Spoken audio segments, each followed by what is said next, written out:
In a far-off kingdom brushed by rustling wheat and slow rivers, a young ruler inherited a crown that still carried his father's warmth. David was only 25, earnest and eager, and though the throne lifted him high, he often felt the quiet weight of choices pressing on his chest. Since boyhood he had been guided by Edward, a teacher who did not hurry when the world hurried. Edward taught him maps and markets, but also gentler lessons. How breath could be an anchor in stormy moments. How a kind word could travel farther than a decree. How patience lets the mind see what anger hides. After the old king passed, Edward became David's chief minister, the elder presence beside the fire of youth, and for a time the realm moved like a well-tuned instrument, each village a note in a calm song. Then came a season that cracked the map. Harvest clouds misled the court, forecasts failed, fields yellowed into worry. In the anxious murmur of advisors, and the ache of empty granaries, an error in judgment traced to Edward's reading of the weather cost the kingdom dearly. Fear stood up inside David, like a second self. He spoke before he breathed. In a flash of heat he banished the very man who had steadied him since childhood. The order left his mouth like an arrow he could not call back. Edward bowed with the humility of one who has watched many dawns. He did not defend himself. He gathered a small bundle, left the lighted halls, and walked until the city's clamor faded into the honest speech of insects and wind. In a distant village he chose the life his teachings had always admired.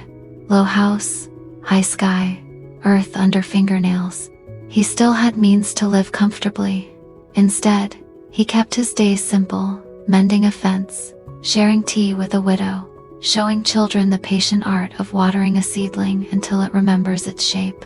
People came to him not because he held a title, but because they felt steadier when he listened. He offered the kind of counsel that begins with silence. Over time, the villagers started to call him teacher, not because of the past, but because of how peaceful they felt as they left his gate. Back in the palace, the nights grew longer than the corridors. David signed new orders and read old laws, but every choice now carried an echo. What would Edward see that I am not seeing? The young king found himself pausing at windows, where he and Edward had once watched rain scribble the courtyard stones. He missed the way the elder would slow the room with a story.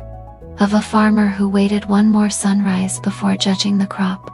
Of a monk who counted 10 breaths before speaking in anger. The regret did not arrive like thunder. It came like dew, quiet, insistent, everywhere. In private, he tried those old practices. One hand on the belly, in breath like a tide, out breath like a bell fading. With each breath the memory sharpened, not just of a mentor's wisdom, but of his own unguarded harm.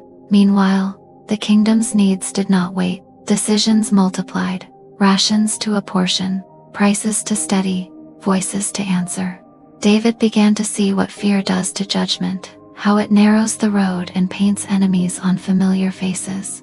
He summoned riders to search for Edward, sending them along old trade routes and new tracks through orchards and dust.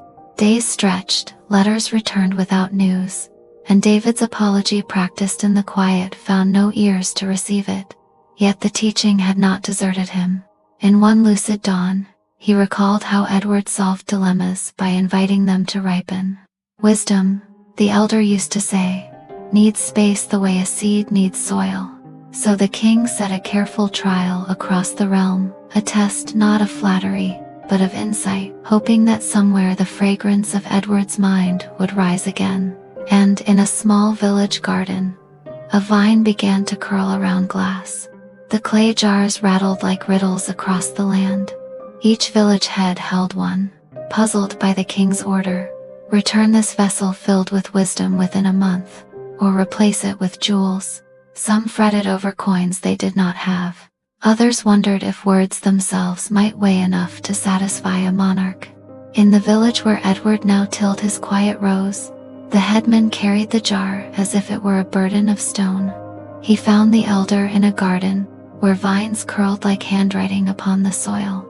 With trembling voice, he explained the task. Fear shadowed the people if they failed. the cost would crush them. They turned to Edward, whose calm was more familiar than bread. The old minister listened without hurry. "Give me the jar," he said gently. "Wisdom ripens, not rushes. Let me tend to it, and trust that time will teach us." The villagers, though anxious, breathed easier in his presence.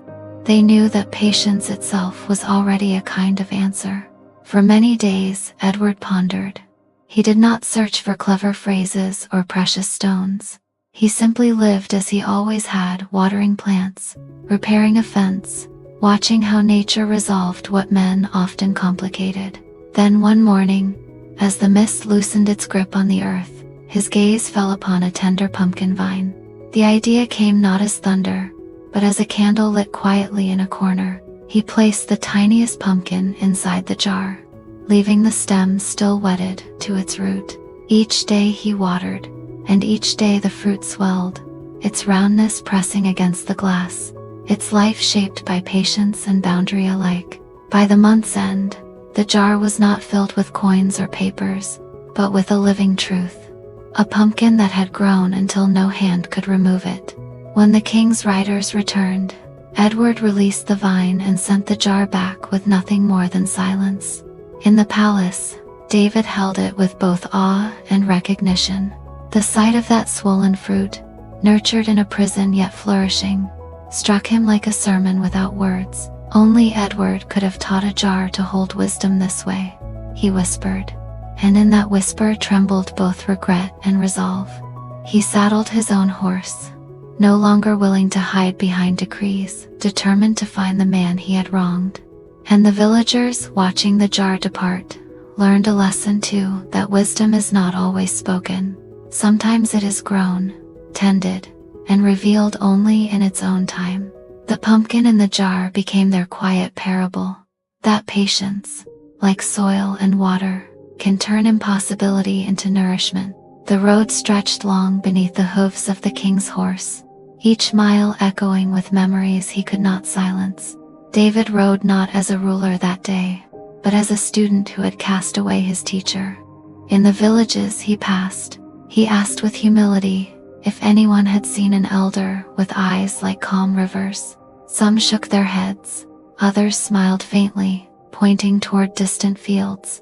Whispers gathered ahead of him, as if the land itself wished to guide reconciliation. At last, in a modest village hemmed by wheat and laughter, he saw a figure bent over rows of vegetables, hands stained with honest soil. Edward looked smaller than David remembered, yet greater too, as though the earth had crowned him with something deeper than gold. For a long breath, the young king could not speak. He dismounted, removed his crown, and placed it quietly on the ground. The gesture startled the villagers, but Edward only lifted his gaze, patient as sunrise. "Master," David said, his voice breaking, "I wronged you. In anger I struck at the very roots of my own wisdom. Will you forgive me?" Edward regarded him not with reproach but with gentleness. "Anger is a fire, David. It can warm, but when left untended it burns what we most need. You have seen the ash it leaves, and you have also seen the fruit that grows when one waits." He motioned to the earth around them, rows thriving under the same patience that had filled the jar. "Forgiveness is not mine alone to give, it is already in the breath you take when you know your mistake." The king bowed deeply, tears darkening the soil. The villagers watched in stillness, some moved to tears themselves, for it is rare to see power kneel before humility. Edward placed a hand on the young man's shoulder, steady but light, as though guiding him once more across the threshold of wisdom. From that day, David carried his crown differently, not as a weight of command, but as a reminder that leadership ripens through listening, waiting, and admitting error. And though Edward never returned to the palace, the bond between them was not severed. Letters moved between the kingdom and the small village, carrying advice as soft as rain, firm as roots. In the quiet after, both men had learned, a mistake made in anger can scatter trust like broken glass. But patience can shape even a jar of limits into a vessel of wonder. The pumpkin remained in the palace as a symbol, not of cleverness, but of waiting and unspoken scripture that every visitor beheld. Seasons turned, and with them the memory of the jar grew into legend. Travelers who visited the palace often paused before the glass vessel, still holding the withered shell of the pumpkin that once filled it. Courtiers told the story in hushed tones, how wisdom, when planted in patience, can outgrow even the hardest boundaries. Children listened with wide eyes. Old men nodded knowingly. The jar became more than a relic. It became a mirror for the heart. In the village, Edward continued his quiet rhythm. He rose with the dawn, shared bread with neighbors, and listened to their worries as if each was a thread worth weaving into peace. Sometimes a farmer would bring a dispute about land or water. Edward rarely gave answers outright.